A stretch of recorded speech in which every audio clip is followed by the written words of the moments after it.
हर महादेव। जय श्री महाकाल। आज मैं आपको 5वां अध्याय सुनाने जा रही हूँ, जिसमें हम शंकर जी के द्वारा विष्णु का उत्पन्न होना तथा उनका नामकरण करना व कार्य समझाना। जय श्री महाकाल। भगवान सदाशिव ने शिवा से कहा, देवी, हम एक ऐसा पुरुष पैदा करना चाहते हैं जो कि शांत स्वत्व गुणों से युक्त एवं गंभीरता में सागर के समान हो। हम इस जगत का संपूर्ण भाग इसको सौंपकर शांति से काशी में निवास करें। भगवान के ऐसे वचन सुनकर जगदम्बा ने अपनी दृष्टि बाईं ओर घुमाई, जिसमें एक अत्यंत सुंदर पुरुष और अत्यंत आविर्भाव हुआ, जो कि कलाओं से भरपूर, शीलवान, गुणवान और बुद्धिमान था। उसका रंग श्याम या सुंदरता अतिव्य थी। शरीर का प्रत्येक भाग सुडौल एवं सुंदर था। कमल जैसे नयन, मस्तक पर त्रिपुण, गले में कोष्कणी, चारों भुजाओं में शंख, चक्र, गदा और पद्म को धारण किए हुए, वैजयंतीमाला तथा पीतांबर पहने, 14 विधियों को जानने वाला और सिद्धि वाला परम शक्तिमान बार बार प्रणाम करता हुआ शंकर जी के पास खड़ा हो गया।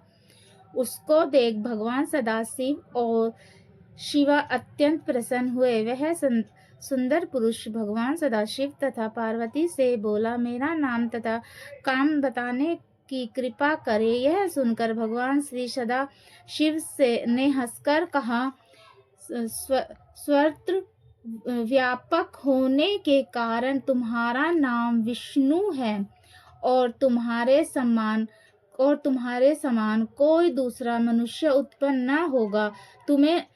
तुम्हें लोग हरि तथा भगवान आदि नामों से पुकारेंगे। भक्तों को सुख देने के लिए ही मैंने तुम्हें उत्पन्न किया है। तुम सबसे पहले कार्य साधन के लिए दृढ़ता से तप करो।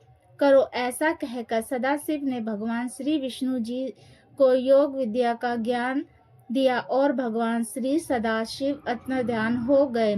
श्री विष्णु भगवान 12,000 दिव्य वर्षों तक तपस्या करते रहे। 12,000 दिव्य वर्षों तक भगवान श्री सदाशिव का ध्यान करते रहने पर भी उन्हें अपने मनोरथ कल्याणकारी भगवान शंकर का दर्शन न हुआ। भगवान श्री सदाशिव के दर्शन न होने के कारण भगवान विष्णु को उदास देखकर आकाशवाणी हुई, हे विष्णु, तुम अभी तप करो, तुम्हें इतनी जल्दी तो हमारा दर्शन नहीं हो सकता है। यह सुनकर श्री विष्णु दोबारा तप के लिए बैठ गए। अब श्री विष्णु जी तप के बीच में भगवान श्री सदाशिव की माया से श्री विष्णु के शरीर में अनेक प्रकार की जलन धाराएं बहने लगी। श्री विष्णु उन जल धाराओं को देखकर अत्यंत प्रसन्न हुए। चारों तरफ जल ही जल हो गया और श्री विष्णु जी उस जल में सो गए। उसी समय भगवान विष्णु का स्तुति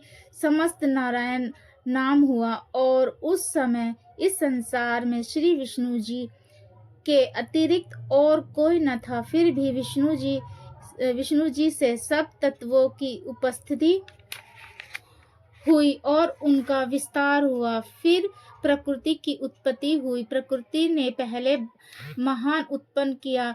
महान से फिर 3 गुणों की उत्पत्ति हुई। फिर अहंकार उत्पन्न हुआ। इससे फिर 3 मात्रा का शब्द, स्पर्श, रूप, रस और गंध उत्पन्न हुई। उसके पश्चात उससे पंचभूत पृथ्वी, वायु, जल और आकाश प्रकट हुए और नेत्र, कान, नाक, जिह्वा और त्वचा, ज्ञानेंद्रियां उत्पन्न हुई। इस प्रकार उपस्थित यह कर्म इंद्रियां उत्पन्न हुए। इस प्रकार पुरुष के बिना प्रकृति का यह सब जड़ रूप कार्य हुआ। यह सब तत्व 24 प्रकार के थे और यह सब ब्रह्म रूप जल भर सो रहे भगवान विष्णु की निद्रावस्था में उनकी नाभि से एक विशाल कमल उत्पन्न हुआ। इस कमल का विस्तार अनंत योजन का था यह और ऊंचाई भी अनंत योजन की थी। ब्रह्मा जी बोले, हे नारद, इसके पश्चात भगवान श्री सदाशिव ने अपनी दाई भुजा में से मुझे उत्पन्न किया और उस कमल पर रख दिया। मेरे 4 मुख थे और अपने लाल मस्तक पर त्रिपुण धारण किए हुए था। मैंने कमल के अतिरिक्त और कुछ न देखा और यह न जान सका कि मेरा उत्पन्न करने वाला कौन है। भगवान श्री सदाशिव की माया त्रिलोकी में फैली हुई है। वह जो कुछ चाहते हैं वही करते हैं। श्री विष्णु, देवता, दैत्य, दानव सब उनके अधीन हैं। जब मैं यह नहीं जान सकता कि मैं कैसे उत्पन्न हुआ हूँ तो मैं उस कमल की नाल को पकड़कर नीचे उतरने लगा। मैं निरंतर 100 वर्ष तक उस कमल नाल को पकड़कर नीचे की ओर उतरता रहा। इतने पर भी उसकी जड़ तक न पहुंच सका। जब मैं दोबारा कमल के ऊपर चढ़ने लगा, ऊपर जाने में मुझे 100 वर्ष लगे, लेकिन जब मैं ऊपर पहुंचा तो वहां कमल न था। यह देखकर मैं बड़ा घबराया। इसी समय मुझे आकाशवाणी सुनाई दी, जिसके द्वारा मुझे तप करने का आदेश दिया। मैं अब तपस्या करने लगा। मैंने मंगलमयी आकाशवाणी के अनुसार 12 बरस उग्र तप किया। उसके पश्चात मुझे 4 भुजाधारी सुंदर नेत्र वाली भगवान विष्णु के दर्शन हुए। श्री विष्णु जी को देखकर मैं बड़ा प्रसन्न हुआ, लेकिन भगवान श्री सदाशिव की माया से मोहित होकर अपने पिता को न जानकर उनसे पूछा, तुम कौन हो? मेरा यह प्रश्न सुनकर भगवान श्री विष्णु बोले, तुम निर्भय हो जाओ, मैं तुम्हारी संपूर्ण कामनाएं पूर्ण करूंगा। हे नारद, उनकी बात सुनकर रजोगुण से विरोध मानकर मैंने उनसे कहा, क्या तुम यह नहीं जानते कि मैं सबके संहार का कारण हूँ? तुम मुझ पर ऐसे शासन कर रहे हो जैसे कि कोई अपने शिष्य पर करता है। साक्षात जगत का कार्य, प्राकृतिक, पूर्वतक, सनातन, आज विष्णु से उत्पन्न होने वाला और विश्व की आत्मा ब्रह्मा हूँ। वेदों में मुझे स्वराट परमेश्वर और श्रेष्ठ कहते हैं। ब्रह्मा जी बोले, नारद, जब मैंने ऐसा कहा तो भगवान श्री विष्णु क्रोध में भरकर मुझसे कहने लगे, इस प्रकार की मूर्खता की बातें आपके करने के योग्य नहीं है। सृष्टि को उत्पन्न करके पालन करने वाला मैं ही हूँ, फिर सबको नष्ट करने वाला भी मैं ही हूँ। निर्देश नारायण जगन्नाथ मेरे ही नाम है। तुम मेरी माया के अधीन होकर ही ऐसा कह रहे हो, क्योंकि यह सारा संसार माया के अधीन है। मैंने ही वेदों को बताया है, मैंने ही कमल नाल से तुमको उत्पन्न किया है। मुझे उत्तम और श्रेष्ठ दूसरा और नहीं है। तुम अपने नाम पर इतना अहंकार ना करो, अतः एवं सत्य बोलने के योग्य बातें बोलो। जिस प्रकार अंधा अपनी आँखों का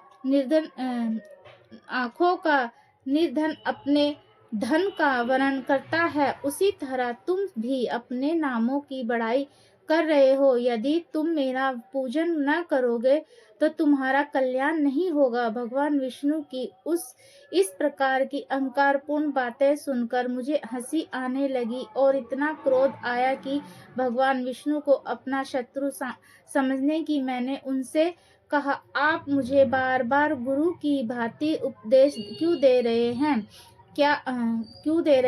आप अपने आप को वेद पाती कहते हैं, मगर समझता हूँ कि आप वेदों का नाम तक भी नहीं जानते। आपका यह क्रोध व्यर्थ है।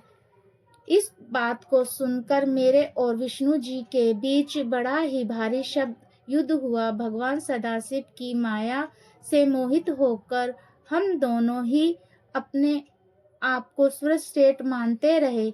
इससे शंकर का शंका और संदेह करते की कोई बात नहीं, क्योंकि भगवान सदाशिव की माया ही ऐसी है। हर हर महादेव, हर हर महादेव। ये कथा अभी यही समाप्त होती है। अगली कथा मैं छठे अध्याय में आपको सुनाऊंगी। हर हर महादेव। जय श्री महाकाल, जय श्री महाकाल।